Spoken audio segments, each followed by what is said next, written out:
so much.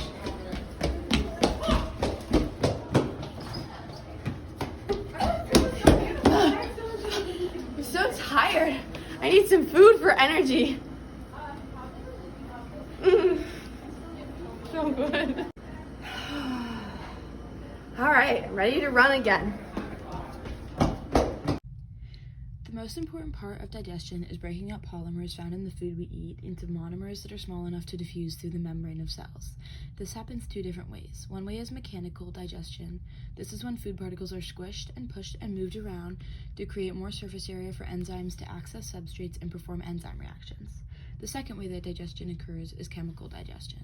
This is when food particles are broken down in digestive juices that are full of enzymes that create reactions to change the chemical makeup of the substrate.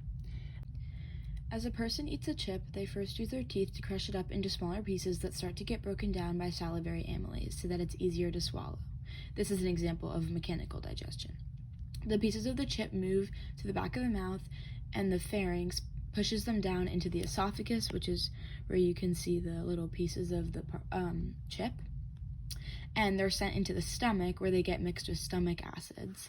Mechanical digestion is happening here because the particles are being swished around in the stomach acid, which creates more surface area. Here, proteins begin to get broken down by enzymes in the stomach through enzyme-catalyzed reactions, where the substrate locks into its specific enzyme to create an enzyme-substrate complex to speed up the digestion, which would be an example of chemical digestion. The food particles are mixed with gastric juices to make chyme, which is then sent into the duodenum, which is right here. The chyme moves slowly through the small intestine, right here, to give the body time to digest and absorb the nutrients. As macromolecules such as proteins, lipids, carbohydrates, and nucleic acids are broken down by digestive enzymes, which are made in the pancreas, they absorb into capillary beds, see right there and right there, that will send them through the bloodstream. The enzymes that are produced by the pancreas are made to specifically fit each substrate found in food particles. When the enzymes are released into the small intestine to break down macromolecules, there are multiple enzymes because they all have a different structure, which is fit for a different substrate. One of the enzymes involved is amylase, which breaks down starch. Because there's a large content of starch in a potato chip, there will be a significant amount of starch moving into the small intestine. The amylase will speed up the process of breaking these molecules down into glucose molecules, which then continue on into the capillary beds and ultimately to the bloodstream. Any leftover water or food residue is pushed into the large intestine, here, where it's broken down further and sent to the rectum, where it's eliminated from the body. Accessory organs also play a role in the digestive system. The liver, up here, produces bile that breaks down lipids to help them digest and absorb. And the gallbladder, which is up here, also stores that bile and releases it when it's needed to break down food particles. Mentioned in the digestive system, as a person eats a chip, they crush it up into smaller pieces that start to get broken down by salivary amylase, so it is easier to swallow.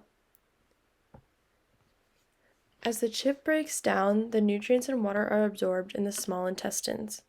They then enter the bloodstream through the capillaries, where they are passed through the veins. The fat from the chips are absorbed differently. Fats do not mix with water, therefore they are directly absorbed into your bloodstream.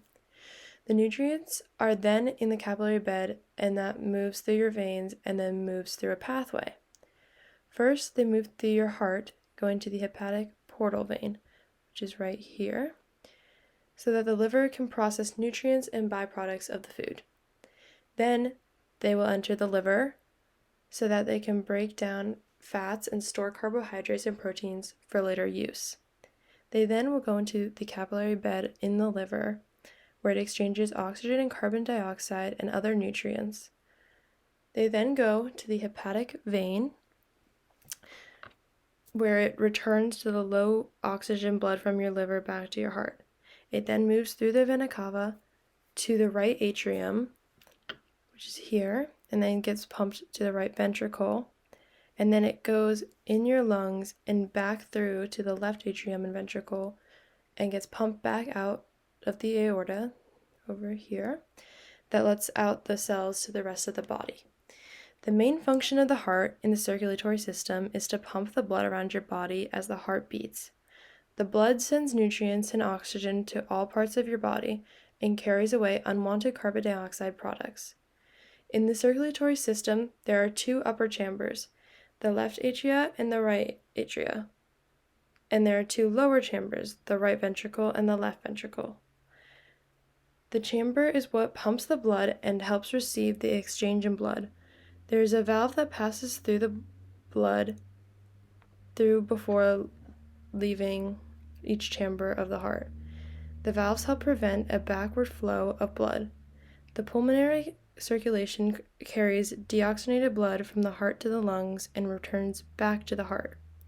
Systematic circulation carries a newly oxygenated blood from the heart to the rest of the body and returns deoxygenated blood back to the heart.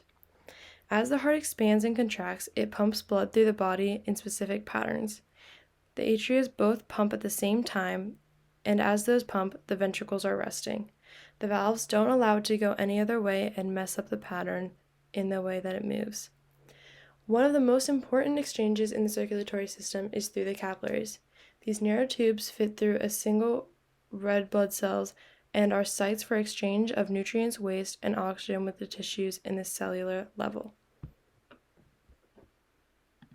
The respiratory system is the network of organs and tissues that help you take oxygen into your body and send carbon dioxide out.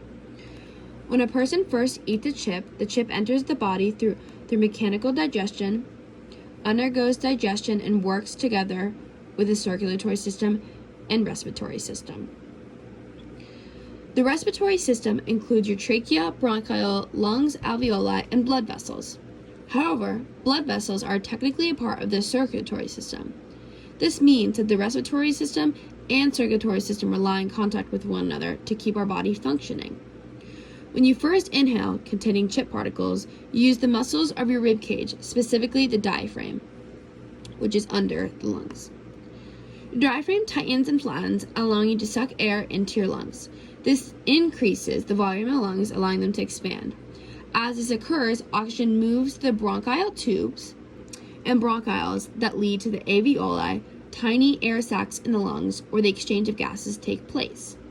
This happens when the capillary blood vessels and the alveoli walls move oxygen and carbon dioxide. Once gas is exchanged, you exhale, your diaphragm and ribcage muscles contracting, which naturally push the air out of the lungs, decreasing the volume to its natural state. The process occurs during pulmonary gas exchange, in which carbon dioxide is removed from the body and replenished with oxygen supply. The red blood cells contain the protein called hemoglobin, which then carry oxygen from the lungs to all parts of the body. The gas exchange during respiration occurs primarily through diffusion. Diffusion is a process in which transport is driven by concentration gradient. Gas molecules move from a region of a high concentration to a region of a low concentration. The air in the lungs have a higher concentration of oxygen than that of oxygen-depleted blood and a lower concentration of carbon dioxide. This concentration gradient allows for gas exchange during respiration. Because cell membranes are permeable to these gases, they are able to pass through. Only the smallest molecules like water, carbon dioxide, and oxygen can freely diffuse across the cell membranes. Larger molecules are charged molecules, often require an input of energy to be transported into the cell. Even when equilibrium is reached, particles do not stop moving across the cell membrane. Therefore, we can conclude that the glucose that's been made from the starch of the chip has gone into the bloodstream through the circulatory system, traveled into the lungs through the respiratory system, and eliminated through the anus, involving the digestive system.